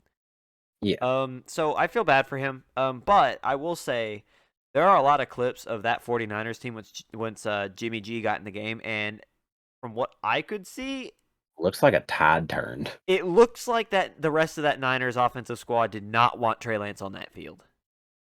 No, like it genuinely looked like a tide turned for them, where they were just like, okay, we got our guy back, let's go. Like the offense looked good, Yeah, they did. and Again, it was the Seahawks, but they did what they needed to. yeah, but if he's your starter, I should say, I think that offense looks a lot better. And let me put it this way: this team still put up 27 points. Like, like Yeah. that's a lot. Like that's a very respectable number in the NFL. I understand it's the Seahawks, but to have Jimmy Garoppolo, who is just there to cash at this point, just to make money, come in, that offense immediately flip a switch, and they play as well as they did. Mhm. I feel like we put. I hate to say it, I really do. We talk about playoff teams. I think this puts the 49ers back in maybe making a run, like a wild card team, a legit wild card team. Yeah, I definitely I agree that they're a wild card team. Um, so is it okay if we call Geno Smith a 1 week wonder? I will say I was reading a stat earlier, and I cannot tell you where it came from because I'm awful at remembering to save my little articles. But Geno Smith is the most accurate quarterback through 2 weeks. Yeah, yeah. I think he has the highest completion Yeah, like percentage through 2 weeks. 80% or something. Yeah, that part has been impressive. Although he did throw 30 times for 197 yards, 0 touchdowns, 1 interception. What So more you want from the guy? listen, It's Geno Smith. he didn't play that bad. Um, it's the Seahawks. We understand what we're getting from the Seahawks. They're not that good. They just aren't. No. They have a terrible offensive line, which is getting better. Tyler Lockett played good. DK is just I don't think he's getting put into his best situation, and he's probably going to get traded next year. Yeah. If I think if he's smart, he does. He leaves while he's got the chance. Rashad Penny ran the ball 6 times. Kenneth Walker 4 times. You're not going to get in a rhythm running the ball like that, No. and you weren't going to run the ball when you were down like you were. Like they didn't score until the third quarter, so you're not going to run the ball too often. Um, this is a game that you expect. Like you expect this game to go that way, regardless of who the 49ers had at quarterback. You expect this to happen. Yeah. I will say the Niners, when you look at their overall stats, like their total yardage, you're like, yeah, the Niners blew out in terms of like just statistics. 373 yards for the Niners overall and 216 from the opposing Seahawks. Passing yards 184 to 180. Not bad. Like, that's pretty close, right? San Francisco Yeah, won. Rushing yards 189 from San Francisco to 36. Um yeah, Kyle Shanahan proved his run first offense is legit even without his top two running backs, and I don't know what else to say about that. Jeffrey yeah, Wilson played out of his mind. yeah. Again, uh, it just went as expected. Seahawks have a terrible defense. 40, 49ers have one of the best offensive play callers in the NFL. This is just Yeah, going to happen. I love how Debo Samuel was like, "I am not a wide back anymore," and and then in his second week of action, 5 receptions for 44 yards and then 4 rushes for 53. Yeah, He'll never not be a wide back, and he just needs to accept it. yeah. He should at this point. It like unless you're going to stick to your commitment and get traded, you're going to be a wide back. Like it is what it is. Get over it. Yeah, Um, next game is Rams Falcons. I kind of Um, spoiled it already. you did, but A lot of still, turnovers. yeah, a lot of turnovers. Matthew Stafford kind of looked more Matthew Stafford-esque today, even though you know the 2 picks. Still threw for the yards you expect. Cooper Cup did what you expect Cooper Cup to do: 11 receptions, 108 yards, 2 touchdowns. Yeah. Um, they ran the ball well, but still, this is the Falcons. This game should not be this close. No. Like it just shouldn't be. They, you know, Cordero ran the ball for 40 yards. Algier ran it for 30. Mariota ran it for 16. Drake London is him apparently, and Kyle Pitts, some reason, has still not been targeted. I don't want to get into it again, Right. mainly because it hurts my heart and my fantasy team. Mariota is playing like you expect Mariota to play. Not great, not bad. He is just He's decent. You That's what expect he is. less than 2 picks, though. You Yeah, hope he he was doesn't turn the ball over. he was never the pick guy. He was always the fumble guy, Right. which you haven't really seen too much of, so you're okay with it. Um, yeah, this game should not have been as close as it was. Jalen Ramsey coming back and ending the game with a pick is what you like to see out of Ramsey after getting absolutely torched by Stephon Diggs. Right. But still, it shouldn't have been the way it was. It just shouldn't.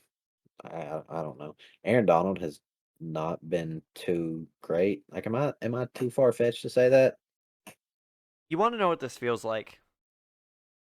Let's hear it. Outside of Matt Stafford's injury, we talked about this team a little bit before.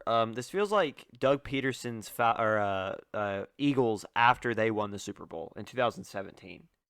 Hmm. It just feels as if this team, they already know what they've accomplished. They're not completely healthy, but they still feel like they've earned a level of respect. So they don't really go out there, especially from Aaron Donald. Like, I wouldn't say from Jalen Ramsey because I feel like he's played pretty well.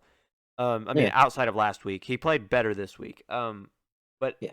Aaron Donald's not really shown up, and Matt Stafford's not healthy. They can't find their lead receiver or running back, Darrell Henderson, at 10 carries for 47 yards, and Cam Akers with 15 carries and 44.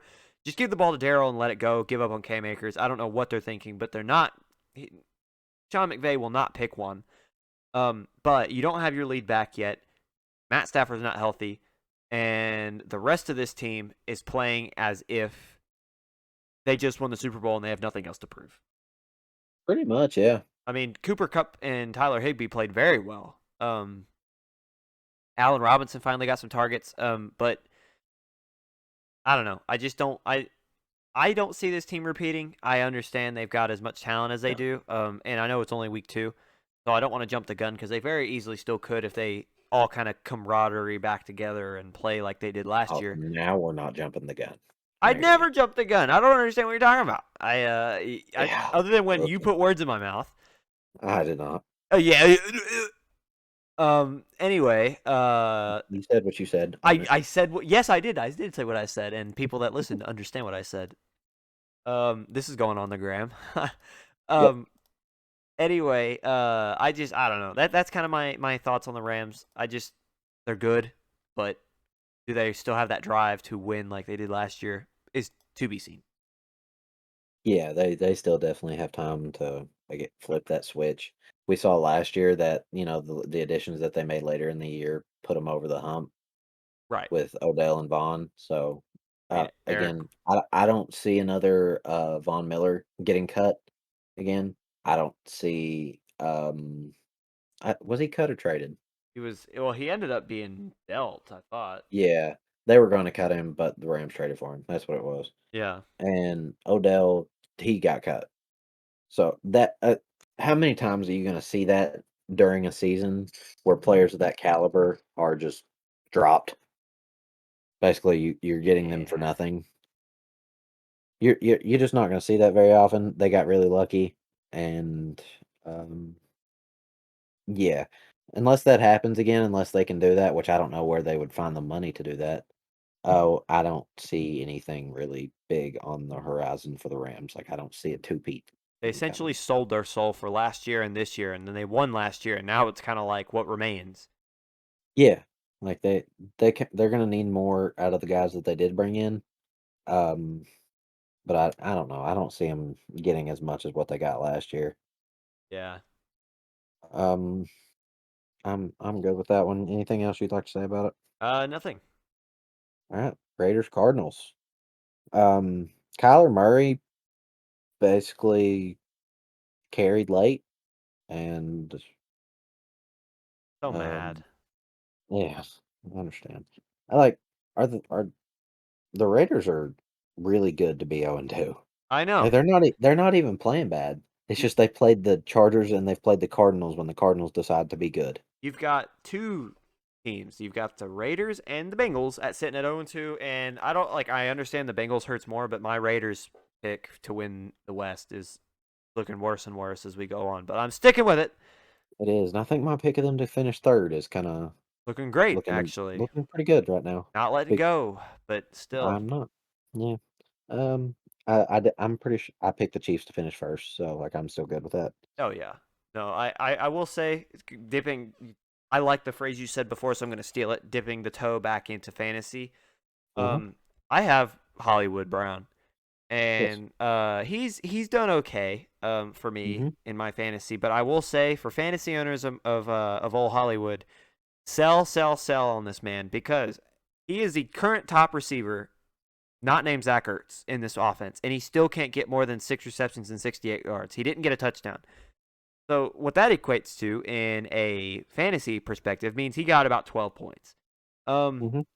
which is about his average. He got about 12 last week as well. The reason I say sell, sell, sell, and deal him if you're in a 1 year league, if you're in a dynasty league, I guess it's okay to keep him. Like I don't really have room to deal him right now because that would only hurt my receiving core. Like I don't really have much depth behind him, which is a problem. Mm-hmm. But D Hop is coming back at some point. Yeah. And that will make imagine like he's already your guy, like he's already your star dude, and he can't get more than 12 points. What happens Yeah. when one of the best receivers in all of football comes back? He's just gonna dip. Now Hey. it could Uh, flip to where he has a lot less pressure, and so he ends up playing a lot better, gets a lot more open, runs his routes better. Maybe he's just a deep threat and he catches a touchdown for 50 yards every game, and he ends up getting either the same amount or maybe even a little bit better. That can be the case, but probably not. yeah. I also want to throw this out there. Call of Duty's coming out soon, Oh God. and we all know how Kyler is after Call of Duty comes out. Oh Lord. So Oh Kyler. uh yeah, Cardinals fans beware. You can uh you can guess that the Cardinals are probably going to suck for a little bit once COD comes out, mainly because they have nothing to play for. They kind of suck, and yeah, Yeah. um, I don't know. This Kyler's got his money. He doesn't have to care anymore. No.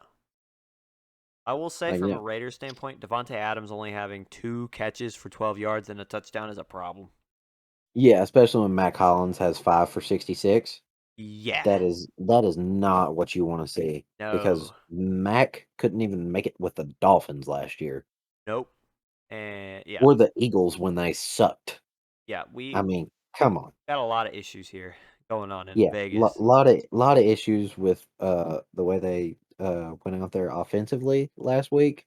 Mhm. But, they're it is the Raiders, they'll turn it around. I f- I think at least at this point, I don't really know. They're kind of scaring me a little bit. But I think they'll turn it around. I still think they'll be better than the Broncos. So, that should be that's going to be very interesting.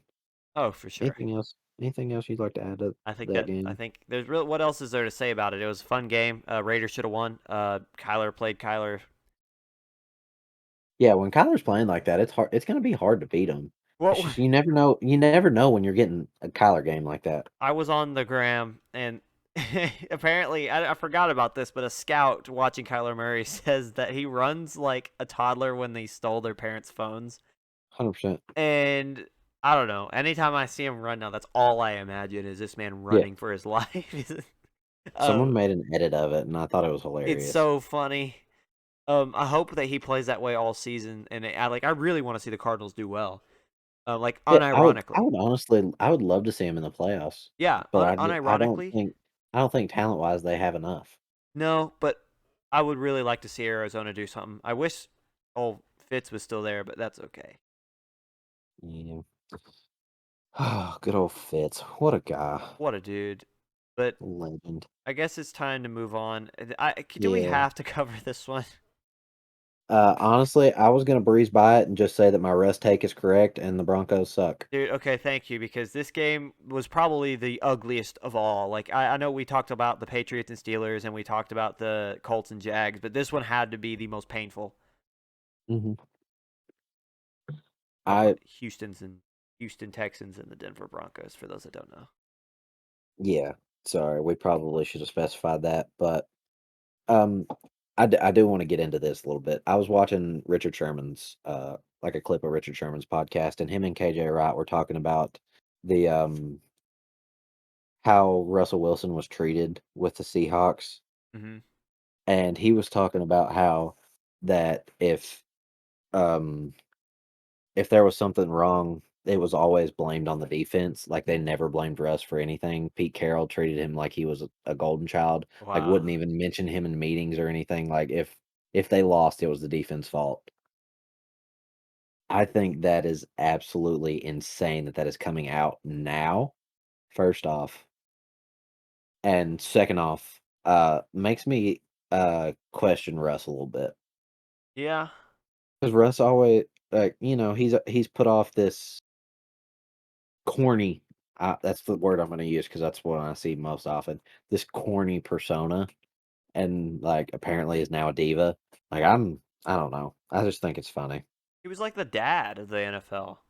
Yeah, he was the dad, and Yeah. now he's like the stepdad that nobody likes. Yeah, I don't know. I definitely think that his handling of like, especially with what's come out, not even that, but like him being upset with the whole offensive scheme that Pete Carroll was drawing up, and if you add that onto it to where Pete Carroll treated him like a god essentially, I don't know. I don't know what else you like Russ Wilson was wanting. But regardless, I won't add too much more to what you've said because I feel like you've hit all the points. I will say Javonte Williams needs to be your lead back. I don't know what else, like what more you want. This man had 15 carries for 75 yards. He averaged 5 rushes a carry. Yes, Melvin Gordon was right under him with 4.7 at 10 carries with 47 yards. But that just I don't know, man. I just feel like Javonte needs to be your feature back. I feel like you're just cheating him out of what could be a legitimately a 1K rushing season for him. Yeah, at this point, I would rather see him have Javante run the ball 20 times and Melvin Gordon run the ball 15 than Russ throw it 30. Yeah. I mean, that could just be me, but like, you know, Davis Mills played terribly. At Oh, yeah. 50% completion, didn't have a touchdown or an interception, which I guess is okay. I will say But something I liked. 177? Something I liked. I don't mean to cut you off. Go ahead. Going back to fantasy. Nico Go Collins. ahead. Yeah, My boy needs to keep improving. 4 receptions for 58 yards. That's pretty good. yeah, They that's not play bad. a they play a Bears team, and I'm contemplating playing him. And I'm not going to ask you for your opinion because I play you. But for those out there, if you want to give me an opinion, should I play Nico Collins as kind of like a my stretch play? Kind of be like, okay, this guy could go off, but he hasn't. Anyway, One of these times he is going to go off and he's going to be on your bench. You know that, I'm gonna be right? so mad. I'm gonna be so mad. I've been watching him. Like I drafted him last year as like my guy to throw on with him and Brevin Jordan, whatever their tight end is. Brevin. Brevin. I drafted them both thinking one of them was gonna go off. Realized it wasn't gonna be Brevin, so I released Brevin with this new draft class that we did this like what a month and a half ago. Some, And yeah. now I need Nico to go off. I just need him to be what he needs to be. Davis just needs to target Nico every play. Stop targeting Brandon Cooks. Let the old man retire in peace. Brandon Cooks isn't even 30. I Calm don't down. care. I know. I'm just kidding. Here you come again with these wild takes. Hey, I was joking. Relax. It is Yeah, it is 11 at night, and I've been up since like 7 a.m. I have a right to be tired. fair. I'll give it to you. Thank you. Okay. What's the next game? Let's get off this terrible game. Bears Packers. Yes. I don't really want to go into this one too much, mainly because it is another game that you get what you expected. I'm not a big fan of Justin Fields throwing the ball 11 times when you're losing like you are. What on earth? Yeah, what was your offensive game plan there? I do like Montgomery rushing like he did and Herbert rushing like he did, but like, there comes a point when you gotta throw the damn ball. Like, dude. Like if you're playing like the Packers did, you can get away with throwing the ball 25 times because Aaron Jones had 15 for 132 and AJ Dillon had 18 for 61. You Yeah. can get away with that when, you're winning 24-7 at the end of the first half. Yeah. You can get away with that. I do have a question, and I'm not saying that this is how I feel about it, but it's the question becomes the man threw 11 times, only had 4 incompletions, and one of those was a pick, okay? 7 of Yep. 11, 70 yards, and a pick. At what Mhm. point do we look at this? Justin Fields barely throwing the ball, having absolute some of the weirdest stat lines from a supposed young star quarterback, right? Yeah. At what point do we start realizing that maybe he is a part of the problem and not the fact that his coaching staff or his receiving core doesn't exist? Um, the truth is, you won't really know until they get a better receiving core and a better coaching staff. Right, right. I just wonder when that Like narrative will that's start being infect or will start infecting fans. honestly, it if it continues like it has, I'd say starts infecting them around week 6, Hmm. and if it continues, it'll probably be at full blast by the end of the year. Right. And honest to God, by the end of the year, I would not be shocked to see Justin Fields being traded Yeah. because of how they're going to react. But The it is again, it's another situation where it's like you just drafted this guy high. He's obviously not bad. Like we right. know he can win. We know he can. We know he can make the throws. So it comes to us, and again, for me, it comes to a point where it's just like, all right, until you get him more weapons, and until you get him a better offensive line, and a good coaching staff, good management, whatever, until you get him that stuff, you're never gonna be able to see what you have with him No. because he's not gonna be on the field long enough to actually be able to tell, and B, even when he is on the field, the product that he's gonna be putting out is, probably going to be of his environment. We've seen with Justin Fields, the environment around him matters the most. When he was at Georgia, the environment around him was not that great, and he wasn't his best. I think we you can agree with that, can't He you? never threw the ball. Like, yeah. Yeah, but still, like, that was not the best Justin Fields you're gonna see. Yeah.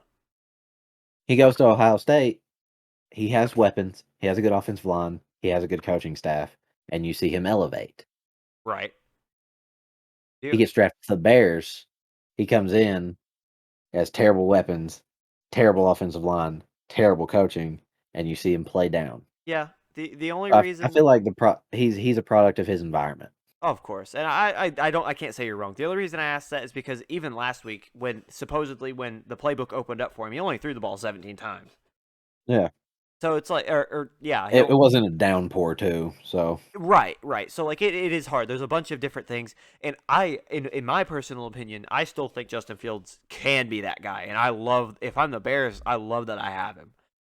It's absolutely. more of like a hypothetical question rather than me questioning what I believe. Yeah. Um, but I agree. I think if this doesn't get any better, and it's so sad because it's not his fault, but if it doesn't get any Yeah. better by week 6 or 8 is what is probably my prediction. I was gonna say week 8, but I feel like I've already seen some people start saying it. Halfway through So, his like, halfway through his second year, people will start blaming him, and it's yeah, not fair. it's not at all. It really isn't. All right, hey, Um, down to the Monday night games. yeah. Um, I am curious on your opinion on having 2 Monday night games at the same time. You want my honest? So the honest opinion, I think it's kind of silly. I Okay. get like why they're at the same time because you can't have an earlier game because everyone's at work. And It that lowers well, your sorry what? I don't know. I would kinda like it if they staggered it a little bit more. They definitely should, but like it's tough because like Monday night you're coming home from work and if it's too late you're going to work the next morning. Whereas Sunday it's like everyone's home, people will stay up later because it's like, well, tomorrow's Monday, not Tuesday. Like I didn't get up early on Sunday, I got up early on Monday. So like Yeah. you want more viewership, but at the same time if you want more viewership, you have one game. Yeah. You maximize like you pick the best game of the week, you throw it on Monday, and then you get the most views that you can. Not you. I don't know. I just feel like splitting the views was probably them just trying to cash grab because they're like, oh, that's twice amount of fan base that could be watching. But what ended up happening was those that don't matter, like those that don't or not matter, those that don't care about these teams, kind of like me and you, who are like, well, we're AFC North fans, but like I'll watch the Vikings and Eagles. Maybe you were like, well, I'll watch Titans and Bills. So that split us. Like the numbers were swayed in terms of viewership. Yeah. So I don't really I think I get what they why they did it because in business twice or double is better obviously like just Mhm. on paper I don't think it helps them. I don't think it helps him either. I did I did actually like the Amazon where they had the all 22 broadcast with Yeah, it that was cool. because that was like that's every football fan's dream is watching a live game with commentary on an all 22 version of it Yeah, because you actually get to see the entire field, which is something you don't get to see on a regular broadcast, which, regular broadcast you can still see a lot. I'm not like discrediting it, acting like it's terrible, but no. I mean, if still the Amazon, all 22 has been better. if they keep changing the game with Thursday Night Football, they've got the next 11 years to keep upgrading and changing. Who knows? They might. I know that I read recently too, that they were looking into trying to get the Pac-12, Yeah, and that be like their big lucrative, the Pac-12's big lucrative media rights deals with Amazon. So that would be pretty cool. yeah, I'm not opposed to Amazon changing the game of how we get to view things because that just means for the first 5 years of all this, we get pretty cool stuff for free, Yeah, or I quote for free. Like we pay the same price for premium or for Amazon Prime, and we get all this new stuff that in 10 years we're gonna have to pay for. yeah, but it's still I think the Prime thing is a good thing. It brought some more people to it. I think they just went wrong having 2 games at the same time. Yeah, I Although, can't disagree. after, like, the first half, you didn't have to watch the Titans and the Bills because it was pretty much over. Yeah, but still, I can't wait till we get a close game on Amazon because that'll be Oh, yeah. something. That'll be that'll be very interesting. I don't really wanna talk about Titans Bills too much because the Bills beat the absolute crap out of them. Bill's good. Bills good, Titans not so good. No, yes, facts. I think that's where we should leave it.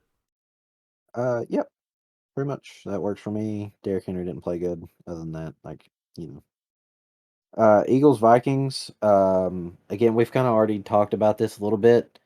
Kirk Cousins sucked. The Eagles played really well. Darius Slay did Darius Slay things. Loved what I saw to him. Jalen Hurts had a Jalen Hurts game. Had 5 incompletions. One of those being a pick, but you live with that when you throw for 330 Dude, yards. you're throwing 31 times, you have 5 incompletions. You can sacrifice one. Yeah, you can, especially when you're winning and your defense holds a team to 7 points. All right, can we stop here? I just Yeah. I'm mad. Okay, Why is Miles Sanders good? I don't know. It's pissing me off. Okay, so yeah, I'm happy I'm not the only one. 17 carries for 80 yards. Where?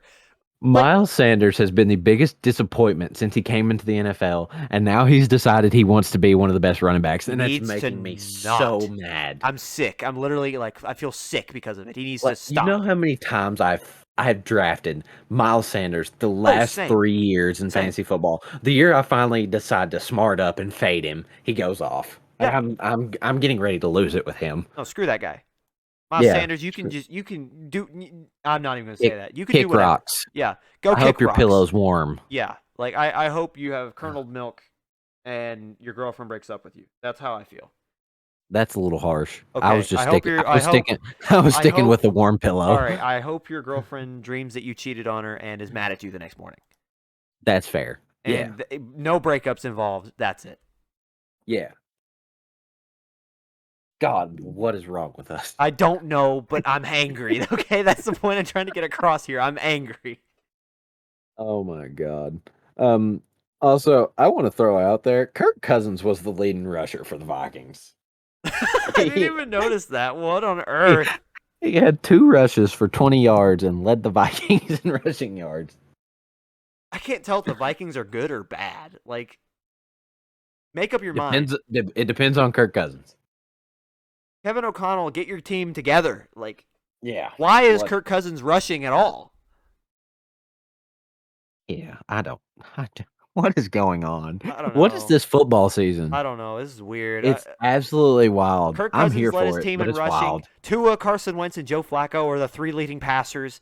What else is weird? I don't know. I don't know. Everything is weird. Tampa Bay. Oh, this is what I meant to say earlier in the fantasy football. Tampa Bay, the Buccaneers defense is the 17th highest scoring fantasy anything in fantasy this year.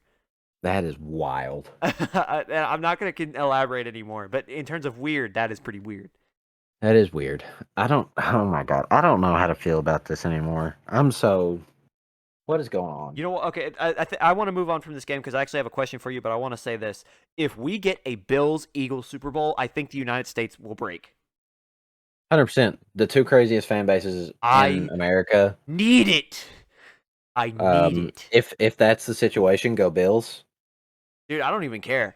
Like, I if do. I hate the Eagles. I'm if sorry. no, like I don't like the Eagles either. But if Jalen Hurts, I like Jalen Hurts. I like his story that people were kind of in that same or Lamar version where he's like, oh, he's not good enough. He should be a tight end. He should be a running back or whatever. But this guy comes out, gets his shot, and plays the way he does. If he plays as good as he does now and meets a Josh Allen and the most talented team in the league, I'd love to see it because that'd be so much fun.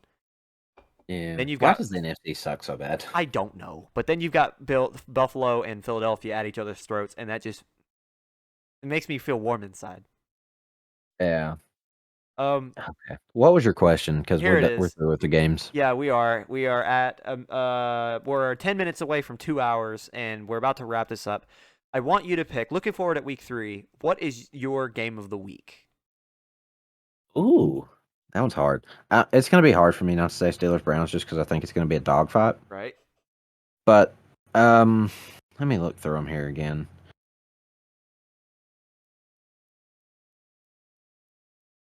Oh, this is a good.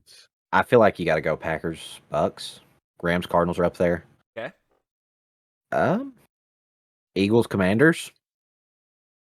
I've got I'm still going Packers, Bucks. I've got 2 and I feel like Packers Bucks will be fun. I think it'll be close, but I don't think it'll necessarily be game of the week. I think Niners beat the Broncos. We need to start like having predictions and then like keeping our own records. Oh, that's a good idea. Maybe for next week because right now it is. Maybe As I've said, I've got an exam and it's 11:21 at night and I gotta sleep. soft. The exam is at 9:30 in the morning, so like I take that back. That's rough. yeah. So anywho, I've got 2 games that I'm looking at here, and not because per se these teams have the most talent. I just think these teams will be the most. These 2 games will be the most fun to watch. Lions and Hmm. Vikings, I think, will be awesome. I don't know why. I thought that was going to be a good one to watch, but I wasn't going to put it in game of the week. Dude, I'm not saying that like this should be like the highlighted game of the week, but I think looking back, this will be the most entertaining. When I say That's game fair. of the week, Okay. like when we come back next Wednesday night, and people listen to this next Thursday morning, I think we'll be saying that either the Lions or the Vikings was the most entertaining game of the week last week, or the Cowboys and Giants. Oh, absolute terrible game. I I know, think are the Giants going to start off 3-0? that's what I'm saying. Like here, listen. Cooper Rush versus Daniel Jones, 8:15 in New York What a on a terrible Monday game. night. No, listen, hear me out, man. Monday night, Dallas coming off of a win. Cooper Rush having all the momentum. Same thing with the Giants. You got Brian DeBole, a great coach on a team that's doing just enough to win, and you got Mike McCarthy, who is an awful coach but has enough talent to make it work against bad teams. So I feel like that has all the makings for this to either be a Broncos Texans type, where it's just the worst game of the week, or this will just be for no reason the most entertaining game of all time. I was going to relate it to the Steelers and Patriots game of last week. I don't think so. I think we'll actually see a lot like it's not going to be like we're not going to see like 33-30 type, but I think we'll see like 23-20. Like I think we'll see a few fireworks. We'll see like good defensive plays because neither team is good on either side of the ball. Like like a lot. Like neither team's like we have a great defense. They're both mediocre. Eh. I just think it'll be fun. I don't like. I'm looking through the rest of the games. I love your pick with Steelers Browns. I actually think that the AFC North games are always fun, regardless of how bad. Go ahead and pick your winner for that game. Which one? Steelers Browns. Oh God. Oh man. Oh, Mitch Trubisky versus Jacoby Brissett.